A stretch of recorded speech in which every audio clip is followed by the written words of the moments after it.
जय जय मैया जय हो मैया जय जय मैया जय हो मैया।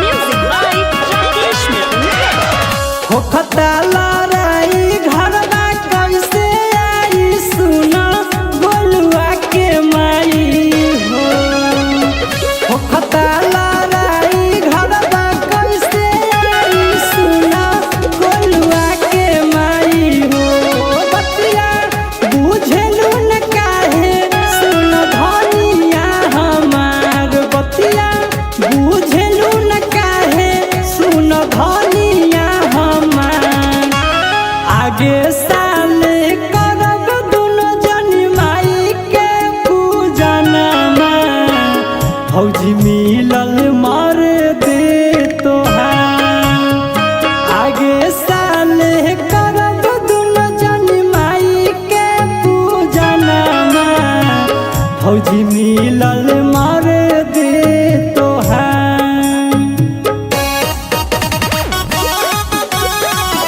Mix by CM recording studio महना।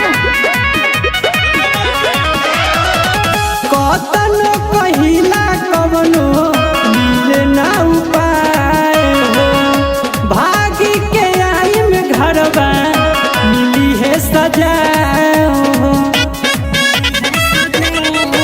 हाँ कतन कहिला कवनो मिले ना उपाय हो भागी के आई में घरवा मिली है सजा जाके कही हमारी भिड़िया मरद हउए मोर लचिया आगे साल करब दुनो जनी माई के पूजनमा फौजी मिलल मर दे तोहार आगे साल करब दुनो जनी माई के पूजनमा फौजी मिलल मर दे तोहार।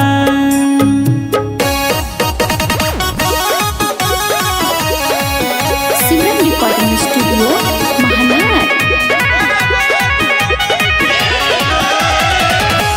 अनिल देहाती माई के मंडप सजा